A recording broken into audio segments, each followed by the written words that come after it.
시청자 여러분 안녕하십니까. 8월 2일 녹화하는 영정호 또 2부 하도록 하겠습니다. 자, 우크라이나입니다. 자, 이제 반격 공세하고 나서 거의 한 달 반 정도 됐는데 이제 겨우 좀 이제 성과가 나온 것 같습니다. 아직까지는 정말 지지부진했는데 이거는 이제 미국이나 서방, 그 다음에 우크라이나 이제 자체 프로파간다 아니고 러시아가 인정했다는 겁니다. 이걸 갖다 반격 공세다라고 하기보다는 반격 공세의 제2 국면, 제1 국면 같은 경우에는 오히려 이제 기반 조성 작전 이런 형태였습니다만 지금은 좀 더 본격적으로 러시아군의 방어선을 파고드는, 그리고 일부가 뚫렸다라는 뉴스가 이제 타전되고 있기 때문에 그 문제에 대해서 좀 말씀을 드리려고 합니다. 일단 본격 공세가 개시된 것 같다라고 하는 건 대부분이 인정하는 것 같은데, 지금 자포리아 전선이 가장 주 전선이죠. 그래서 지난번에 오리히우에서 이제 남쪽으로 남하하는 그게 무려 이제 뭐 삼중진에 어떤 방어선이 있다 보니까 좀 지지부진하다. 그래서 이제 최근에 겨우 한 달이 지난 다음에 겨우 우크라이나군이 이뤄낸 거는 제1 저지선에 도달했다는 겁니다. 그리고 일부 구간에서는 제2 저지선까지 도달했다라는 게 되어 있는데, 가장 중요한 축선이 자포리자 축선에서 토크마크를 따내지 않으면 멜리토프로 남하할 수가 없습니다. 근데 지금 토크마크가 일부 상당한 위험 지경에 빠졌다라고 보는 이제 관측도 있습니다. 토크마크가 있는 쪽은 제3차 방어선에 해당되거든요. 그래서 이제 만약에 2차 방어선까지 뚫린다면 그럼 토크마크가 굉장히 이제 위기에 몰리는 그런 상황이겠죠. 그래서 지금 주전선에 포착된 확인된 여단이 4개가 있습니다. 기계화 여단인데 이제 서쪽에서 동쪽으로 보자면 118여단, 65여단, 47여단, 33여단 이러는데, 그 중에 이제 118여단 이게 이제 정예 중에 정예입니다. 이게 이제 서방, 이게 정확하면 영국인지 폴란드인지 어딘지는 모르겠으나 아마 서방에서 이제 훈련을 받았고 최근에 막 이제 완편 전력을 갖춘 그런 이제 여단입니다. 근데 이게 이제 병력이 한 4,000명, 그 다음에 전차는 30대, 그 다음에 보병 전투 차량, 장갑 차라고 할 수 있겠죠. 이게 한 90대 정도를 보유하고 있다. 그래서 요 이제 118여단을 중심으로 한 요 여단이랑 기계화 여단입니다. 지금 4개 여단이 이제 확인이 됐다라는 게 이제 거의 대부분이 서방 언론에서 인정하는 것 같고, 그 다음에 러시아 워싱턴들도 아마 이걸 갖다 확인을 했는 모양입니다. 그래서 이제 자포로지아가 다시 이제 정화되기 시작하는데, 자포로지아에 새로 이제 최근에, 이건 지난주에 나왔던 이야기입니다만, 제가 방송한 그 다음에 나왔던 도시입니다. 로보티네. 로보티네를 점령을 했다는 뉴스가 떴습니다만 격퇴당했다, 그 다음 다시 점령했다, 계속 아마 일진일퇴 공방이 벌어지고 있는 것 같습니다. 일단 로보티네 구역에서 이제 러군과 우크라이나군의 공방이 격화되고 있다. 그래서 일단 이 로보티네 정부 쪽에 이제 격화되는 걸 보고 러시아군이 이거는 우크라이나군의 본격 공세가 정말로 시작된 것 같다. 이거는 나중에 결과가 어떻든 간에 이거는 제2 국민에 해당되는 거다라고 러시아 국방성하고 그 다음에 러시아를 두둔하는 군사 블로그들이 그렇게 인정하는 것 같습니다. 그 다음에 로보티네 뿐만 아니고 로보티네 동쪽에 메르보베라는 데가 있습니다. 그 메르보베도 상당히 지금 아마 우크라이나군이 이제 맹공을 해서 러시아군이 밀리고 있다, 이런 이야기 같습니다. 그 다음에 최근에 이제 마을 하나를 탈취한 게 큰 성과로 지금 치부되고 있는데, 그게 이제 벨리카노브실카 구역의 스타로마이르스케라는 지역입니다. 그래서 요거는 우크라이나군은 확실히 장악한 게 사실인 것 같습니다. 우크라이나군은 어떤 마을이나 주요 도시를 점령하고 나면 이제 반드시 국기를 든 장병들이 앞에 주요 건물 앞에서 사진을 찍고 그걸 갖다가 이제 SNS에 올리죠. 그래서 요거는 이제 사진하고 동영상이 확보됐기 때문에 스타로마이르스케를 탈환한 건 사실인 것 같습니다. 근데 이게 뭔가 전략적 전술적으로 그렇게 중요한 지점이나 꼭 그런 건 아닙니다. 그래서 일단은 지금 지지부진한 이 반격 공세 중에 하나의 어떤 마을 하나를 갖다 완전히 탈취했다, 탈환했다, 아마 그런 건 어느 정도 의미를 둘 수가 있겠죠. 그 다음 이런 와중에 그럼 러시아군은 뭐하느냐? 러시아군도 지금 반격을 가하고 있습니다. 그러니까 두 개의 카운터 블로가 같이 지금 마주치고 있는 그런 상황인데, 크리시치우카, 아마 이것도 이제 동부전선입니다. 바흐무트 근처에 크리시치우카 남쪽에서 이제 우크라이나 방어선을 갖다 돌파했다는 뉴스가 떴습니다. 그렇게 되면 거기를 방어하고 있는 이제 제3 돌격여단, 우크라이나의 제3 돌격여단하고 제5 돌격여단의 지경선, 그 경계구역을 아마 파고들었다라는 뉴스가 사전됐는데, 조금 우려했습니다만 격퇴됐다는 뉴스가 나왔습니다. 그래서 우크라이나가 러시아군이 일시적으로 우크라이나 방어선을 돌파했다가 다시 뒤로 물러나는 그런 상태가 오늘까지 이제 뉴스입니다. 근데 이게 2차 대전 때만 보더라도 돌군이 이제 찬양에 맞지 않았던 거는 러시아군이 정말 대단하다. 물론 자기 나라 땅이니까 할 수 없는데, 독일군이 포진하고 있는 그 사단과 사단, 제대와 제대 사이 경계 구역을 교묘하게 파고드는 게 러시아의 특기입니다. 2차 대전 때도 이런 건 대단히 잘했는데, 지금 현재 이제 반격 공세를 준비하는 과정에서도 아마 이런 거는 러시아군이 상당히 자기들이 지금까지 수십 년간 닦은 특기를 잘 활용하고 있다. 막 그렇게 지금 보는 관측들이 있는 것 같습니다. 그래서 지금 양쪽에다 공방이 치열하게 전개되고 있는데 지난주까지 일부 전선에서 우크라이나군 방어선이 뚫렸다는 게 몇 개, 한 서너 개 정도 나왔습니다만 지금 현재는 다 격퇴 당한 것 같습니다.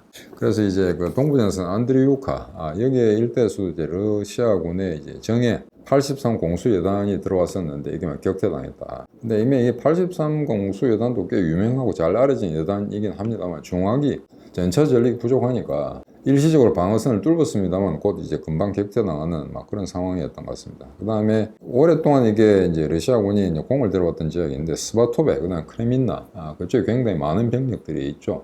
쿠피안스크 같은 경우는 12만, 바흐무트에 5만, 그 이제 사회구역이니까 상당 규모의 이제 러시아군 전력이 포진했을 겁니다.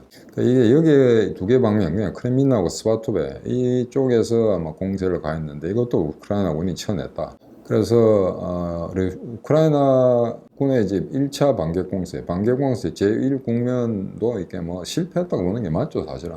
원하던 성과가 안 났으니까. 거기에 대해서 가장 아마 우크라이나군의 비판적인 기사를 쓰는 게 이제 미국의 뉴욕타임즈인데, 그와 똑같은 맥락으로 제1차 러시아의 반격공세도 실패로 끝났다. 이렇게 봐야 될 것 같습니다. 그래서 두 군데가 지금 어느 한쪽도 제대로 된 승기를, 결정적인 돌파를 이루고 있지 못한 상황이죠.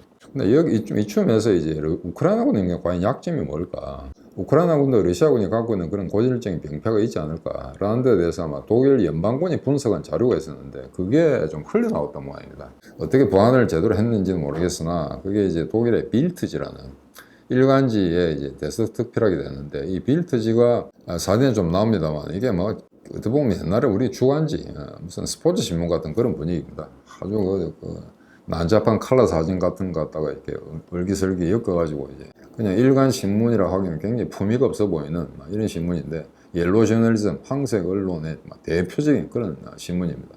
그런데 공교롭게 이게 독일에서 빨간부스 1위입니다. 구독률 1위의 신문이기 때문에 무시할 수가 없는 상황이죠. 거기서 일하는 수준이 수준이 낮다 그건 아닙니다.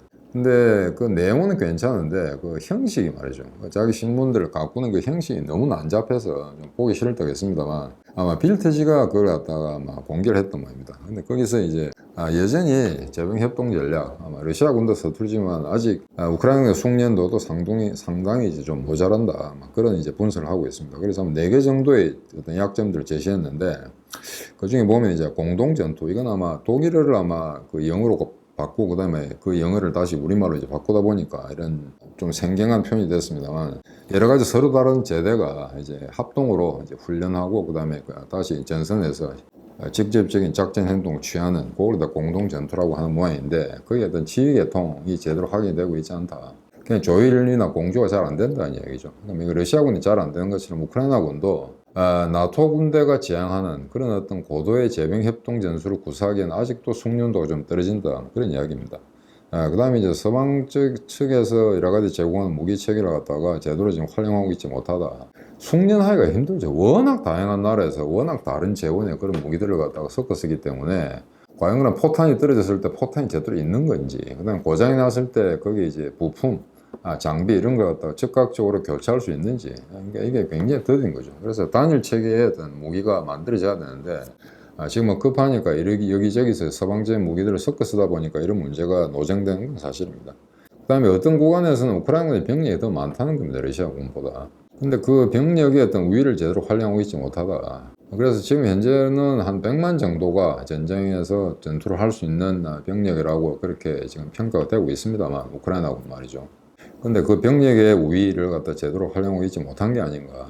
어떤 구역에서는 좀 더 손실이 발생한다 하더라도 좀 과감하게 뚫고 들어가야 될 그런 지휘력이 필요한데 이게 너무 여단 편제로만 되어 있다 보니까 여단장들 중심으로 하다 보니까 이 전략 공세라는 그런 어떤 컨셉을 제대로 유지하기 힘든 게 아닌가. 그러니까 사단이나 군 단위가 이제 유기적으로 움직인다면 가능하겠으나 여러 가지 여단들이 그냥 각계 전투식으로 이렇게 하면서 거기에 이제 러시아군의 약한 고리를 찾아 들어가겠다 이런 식의 좀 안일한 발상을 하다 보니까 전략 공세 내지는 이제 오퍼레이셔널 작전술적 공세 이런 걸 하는 데는 조금 능력이 부족한 게 아닌가 그런 비판들 하고 있습니다. 그 다음에 어떤 미사일이나 드론, 그 다음에 야포 포병대에 의한 어떤 그 오폭의 위험 이런 걸 갖다가 좀 이야기하고 있는데, 작년에 개전 초기에는 러시아군의 오폭이 어마어마하게 많았죠. 자기들끼리 뭐 드론을 쏜다든지, 그 다음에 헬기를 격추시킨다든지 이런 게 있습니다만, 그런 측면에서는 피하 식별이 확실하게 잘 되어 있는 서방제 무기가 러시아제 무기보다 월등히 우월한 건 사실입니다. 그럼에도 불구하고 우크라이나군 역시 그런 오폭의 위험에서 자유술은 없다 이런 이야기가 지금 나오고 있습니다. 그리고 이제 그 소련이 구소련에서 러시아로 넘어오면서 여전히 아주 낙후된 군사 교류를 유지하고 있는 거, 이거는 사실은 2차 대전 때 어떤 레가시가 여전히 작동할 수 있는데, 그때 러시아가 소련군이 너무나 많은 인명 피해를 냈었죠. 그런데 야간 전쟁이 이기다 보니까 자기들이 했던 행동, 교리 이런 게 그 나름대로 다 의미가 있었던 게 아닌가, 이렇게 이제 자위를 하게 되는 거죠. 반성을 하지 않고. 그러다 보니까 그 잘못된 교류가 그대로 이제 러시아군에 원존되는 상태인데, 지금 현재 우크라이나군의 지휘관들도 되게 러시아의 후른제 군사학교라든가 그런 데를 졸업한 사람들입니다. 그러니까 지난번에 한 이야기를 제가 다시 되풀이하자면은, 소위 이제 지휘관들, 야전 지휘관들, 최상부의 지휘관들은 러시아식 교류에 익숙한 사람들이고, 그 밑에 이제 그 위관급이라든가 아마 일부 영관급의 일부, 그다음에 하사관들 이런 사람들은 지금 서방 나토식의 훈련을 받은, 그렇기 때문에 이게 좀 이렇게 접합이나 그런 협조 공조가 잘 되고 있지 않지 않느냐 이런 식의 이야기를 좀 하고 있는 것 같습니다. 근데 일부 이제 시르스키라든가 이런 사람도 물론 이제 러시아에서 교육을 받은 사람들입니다만, 요 최근에 가장 빨리 나토식의 교리를 흡수했다. 이미 전쟁이 1년 반 정도에 넘어가고 있는 그런 상황이기 때문에 아직까지 러시아군의 교리에 매몰되었다라고 이야기할 수는 없죠. 하지만 전체적으로 봤을 때 그냥 상하급자 간의 어떤 그 연결고리 이런 걸 갖다가 이제 충실하게 운용하고 재편하고 그 다음에 변형해 나가는 과정에서 옛날에 러시아군의 어떤 낙후된 교리 이런 게 여전히 작용하고 있지 않는가 그렇게 되는 것 같습니다. 그래서 이 전반적으로 보면은 우크라이나군의 반격 공세도 시원찮고, 또 거기에 대한 러시아군의 반격도 예상보다는 좀 미미합니다. 그렇게 많은 병력이 있음에도 불구하고 제대로 된 화끈한 어떤 기동 전리 앞세워서 우크라이나군을 친다든가 그런 과감한 공세를 하지 않는 거죠. 그래서 이걸 이제 일반화시켜서 말씀드리자면은, 역시 공격은 수비보다 어렵습니다. 수비는 그저 방어선을 지키고 있다가, 수비의 어떤 형태는 딱 두 가지입니다. 진지를 사수하는 거, 야간 전원 옥세하더라도 진지를 산수하는 거, 아니면은 기동방어를 통해서 적군을 어느 정도 끌어들여서 적군의 방어선을 갖다가 돌파당했다 하더라도 보급선이 늘어난 걸 갖다가 포착해서 적군의 배후를 이제 끊어버리고 적을 경멸시키는 이런 기동 방어전, 그 두 가지 형태가 있는데, 지금 러시아 같은 경우에는 그게 꽤 이름 높은 장군이 자포로지아 쪽의 정부의 수비사령관을 하고 있는 모양입니다. 알렉산드르 로만추크 대장이라는 사람인데, 이 추크라는 이름이 들어가는 건 이게 우크라이나계입니다. 그럴 가능성이 굉장히 높습니다. 근데 또 이 사람도 루안스크주 출신이니까 우크라이나 출신이 맞네요. 지금 이제 러시아 장군인데, 이 친구가 지금 자포로지아 정부의 이제 방어전에 이제 전체 규모를 다 파악하고 거기에 대해서 가장 효과적으로 지금 우크라이나군을 막아내고 있다라고 이제 평가를 받고 있습니다. 최근에 게라시모프와 같이 찍은 사진, 동영상 이런 게 좀 나들어오고 있는데, 원래 이게 로만추크라는 사람은 러시아 군사학교 교장이었습니다. 그러니까 우리나라 육군사관학교라든지 미국의 웨스트포인트라든지 거기 이제 학교 교장인데, 지금은 이제 야전 지휘관이죠. 근데 이 사람이 좀 웃기는 거는, 지금 작년에 2월 달에 전쟁이 시작됐는데, 올해 4월에 우크라이나군의 어떤 공격을 어떤 식으로 이제 방어할 건가라는 데 대해서 논문을 썼고, 그게 인터넷에서 돌아다니고 있습니다. 그래서 거기에 보면은 뭐라고 했냐면, 분산 방어 전술이다 이런 이야기를 하고 있습니다. 그래서 요거는 단순히 진지를 사수하는 그런 고답적인 이제 재래적인 방식과 그 다음에 기동 방어 그 사이 개념쯤으로 봐야 될 것 같습니다. 그래서 우크라이나군이 방어선을 치고 들어온다고 해서 즉각적으로 기동 전력을 동원해서 몰아내는 게 아니고, 어느 일정 구간 들어오게 한 다음에 이제 조진다는 거죠. 그런데 이제 과거 2차 대전 때 독일군이 쓰던 기동 방어하고는 또 좀 개념이 다른 게, 즉각적으로 응징하거나 그냥 대규모의 기동 전력을 이용하지는 않는다는 겁니다. 독일군이 썼던 기동 방어라는 것은 반드시 일정 수준의 기동 전력, 전차 부대가 있어야 됩니다. 근데 지금 러시아가 쓰고 있는 것은 단지 우크라이나군의 어떤 그 진격이라든가 공세라든가 갖다가 여러 방면으로 분산시켜서 조금 더 효율적인 방어를 하자. 그 다음에 지금 현재 아마 가장 가까이 러시아군 방어선에 가장 가까이 접근한 부대가 이제 용의 이빨이라는 대전차 장애물이죠. 거기까지 도달했다는 뉴스가 있습니다. 그래서 일단 뭐 지금 그 방어적인 측면에서는 러시아군이 잘 버티고 있다고 이야기할 수 있겠는데 지뢰도 지금 어마어마하게 깔아놨거든요. 그래서 지금 상상을 불허하는데 이게 1943년 쿠르스크전 때보다 더 많은 지뢰가 깔린 게 아닌가 그런 예측을 한 사람들이 있습니다. 근데 지금은 워낙 장비나 기술이 발달해서 옛날에는 지뢰를 사람들이 일일이 심었습니다만 지금 공중에서 투하를 합니다. 그래서 이게 공중에서 투하를 하면 그게 이제 자체적으로 막 조립이 돼서 대기하고 있다가 폭발하는 건데 지금 상당히 이제 효력을 발휘하고 있는 게 대인지뢰 POM3라는 게 있습니다. 러시아군이 만든. 그래서 그에 대해서 우크라이나도 상당히 피해를 입고 있다. 그 다음에 그것뿐만 아니고 최근에 러시아가 만든 대인지뢰를 보면은 직접 발로 이렇게 밟지 않는다 하더라도 충격을 주지 않는다 하더라도 그 인근에서 사람의 움직임을 포착해서 센서가 포착해서 바로 자동적으로 지뢰가 터지는 이런 것도 있고요. 그 다음에 이제 대전차 지뢰가 있는데 대전차 지뢰는 한 150km 내지 200km의 어떤 중량이 압박을 가하지 않으면 터지지 않습니다. 그러니까 전차 같은 무게가 지나가 몇십 톤짜리 전차가 지나가면 반드시 터지게 되죠. 근데 그러면 이제 공병들이 제거를 할 거 아닙니까? 근데 그 대전차 지뢰 밑에 소위 말해서 이제 충격 지뢰라는 것 갖다가 다시 부착시켜 놨다는 겁니다. 그러니까 서프라이즈 마인이라는 건데 그래서 이제 우크라이나 공병들이 그 대전차 지뢰를 갖다가 드러내려고 하면 그 밑에 깔려있던 지뢰가 폭발한다는 이야기죠. 그래서 여러 가지 지뢰도 굉장히 다양한데 이렇게 많이 심은 지뢰를 갖다 일일이 공병들이 수작업으로 제거한다는 건 쉽지 않습니다. 그래서 가장 간단한 방법은 항공기나 융단 폭격으로 지뢰군을 갖다 완전히 제거하는 방법이 있으나 이걸 할 수 있는 우크라이나군의 공군 전력이 없죠. 그러니까 일일이 지금 주요 지점을 손으로 일단 공병들이 제거하면서 나가야 되는 그러다 보니까 이제 그 반기공세 지지부진할 수밖에 없다 이런 상황입니다. 그럼에도 불구하고 지금 이 전투가 대단히 중요한 건 미국이 아마 거의 뭐 시시각각으로 거의 초 단위로 지금 분석하고 있는 이유는 물론 이 과정된 이야기입니다만 일단 러시아군이 어떻게 방어할 건가라는 걸 갖다 이번 우크라이나 러시아 전쟁을 통해서 미국이나 서방, 나토가 확실하게 학습 효과를 얻을 수 있다는 거죠.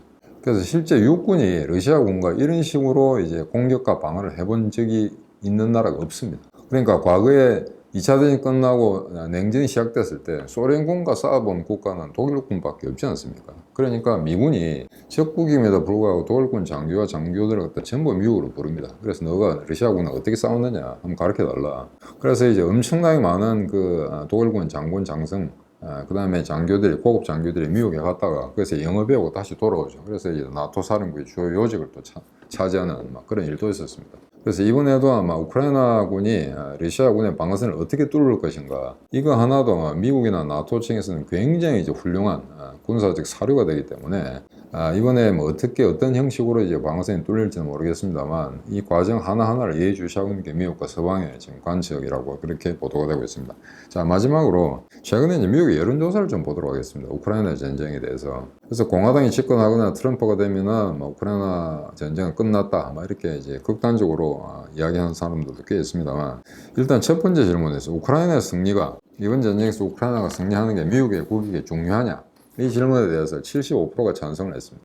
그러면 뭐 괜찮은 수치죠. 근데 그 중에 이제 민주당이 86%, 공화당을 지지하는 사람들 72%.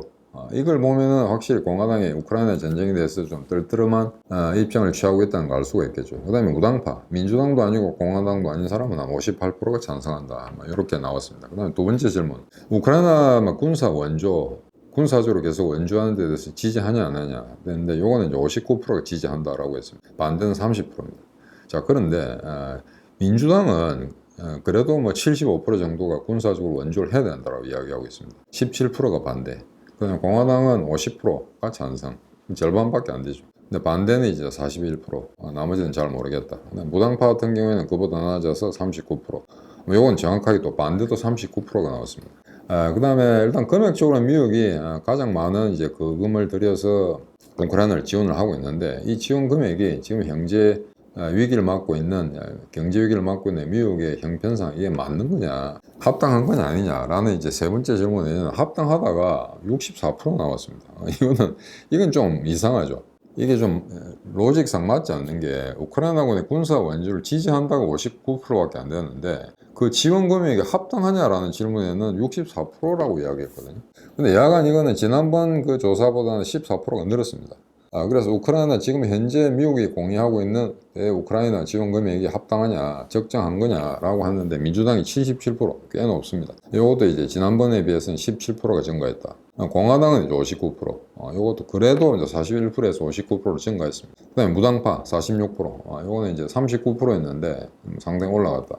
그래서 이거는 좀 이상하죠. 지금 금액으로 봐서는, 물론 GDP 규모로 봐서는 발틱 3국하고 폴란드가 가장 많은 돈을 지불하고 있습니다만, 총 금액으로는 미국이 세계 1위인데, 이 통계는, 이 여론조사는 조금 이제 문제가 있는 것 같습니다. 왜냐하면 두 번째 항목에서 우크라이나 군사운전을 지지한다, 이게 퍼센테이지가 많은 다음에 이게 한 80% 정도 되고, 그 다음에 우크라이나 지원 금액이 합당하다, 그래서 민주당이 70%를 지지한다면 그거는 앞뒤가 맞는 이야기인데, 우크라이나에 대한 군사 원조의 문제에 대해서 좀 뜰뜨름한, 좀 미적지근한 그런 입장을 나타내는 게 여론인데, 지원 금액이 합당하다에 대해서는 그보다 더 높은 수치가 나온다? 이것도 조금 이상한 것 같습니다. 자, 그런데 최근에 이제 독일에서 이런 또 조사가 있었습니다. 지금 중국이 러시아가 우크라이나 전쟁을 중지하겠다고 몇 달 전에 이야기했다가 실패로 좀 끝났다. 그런데 만약에 앞으로 전쟁이 더 격화되고 이럴 경우에 과연 러시아와 우크라이나의 그 사이를 중국이 제대로 중재할 수 있을까? 라는 데서 독일 내에서 여론조사를 해봤더니 66%가 그래 못할 거다, 안 된다. 그 대부분은 이제 러시아 대 중국에 숨어 있다. 그래서 경제적 이익을 취하고 있다라고 보는 그런 여론의 지배적이라는 거죠. 물론 이제 반대는 31% 정도가 나왔습니다. 그래서 이런 통계만 이제 객관적으로 보자면은 여전히 우크라이나에 대한 지지가 미국의 국익, 그다음에 세계 평화, 인태 전략상에서도 대단히 중요한 계기다라는 데서는 일반적으로 식자층이나 일반 민간인들도 그렇게 인정을 하고 있습니다만, 그럼에도 불구하고 만약에 지금 대표님 우려하시는 것처럼 트럼프가 만약에 정권을 잡는다? 이러면 우크라이나의 전쟁뿐만 아니라 주한 미군 철수는, 그 다음에는 이제 나토 전력 전체 약화, 아마 나토에서 떨어져 나오자고 할지도 모릅니다. 저 미치광이 같은 놈이. 저놈 내 장담하는데 트럼프 저놈이 만약에 1920, 30년대에 독일에 있었으면 아마 히틀러를 누르고 집권했을지도 모를 정도로 아주 극악무도한 놈입니다.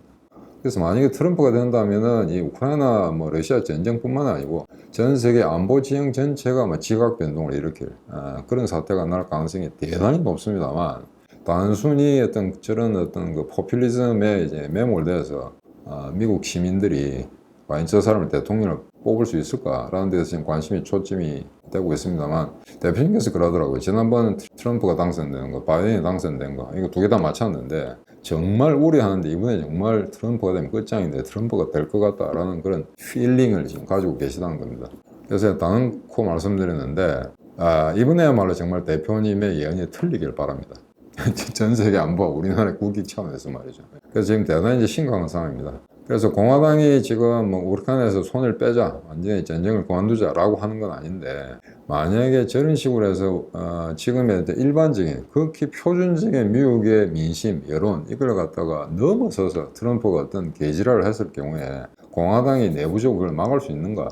지금 현재로서 막을 길이 없죠. 그 다음에 경제 위기가 계속해서 증폭되고 이러는 와중에 민주당이 재집권한다는 건 굉장히 가능성이 희박하기 때문에 실제 이 전쟁에서 지금 우크라이나가 이번 여름 가을에 꽤 상당한 성과를 낸다고 한다 하더라도 그 앞에 전조가 그렇게 유망하지 않다, 전도가 그렇게 양양하지 않다라는 그런 우려를 지울 수가 없습니다. 자, 2부로 마치도록 하겠습니다. 안녕히 계십시오.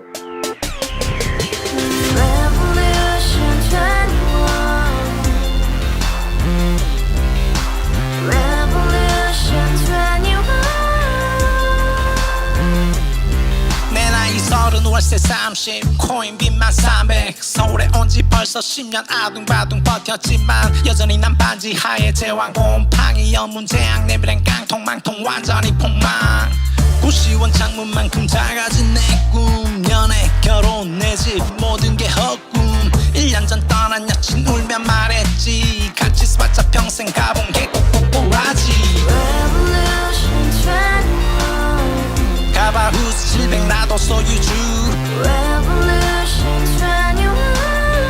가바후스 700 나의 소주 택시기사 우라부지 마트캐셔 울어무니 우리 집안 다 털어봤자 후줄 그래 개선민 내 미래 거기서 팍 끝난 거지 팍 더 이상 노력 따윈 괴물이 스펙 찾아서 말리 비오는 날 알바 잘려 맨날 학원 날 개쳐 발려 밤비 내리는 양화대교 홀로 걷고 있을 때 현수막에 아로 새겨진 평당 700짜리 아파트 다 같이 소리 질러 혁명 21 Revolution 21 카바후스 700 나도 소유주 Revolution 21 카바후스 700 나의 소주 You and I, we live together in the house. Brand new day, and your dream had just begun. Yeah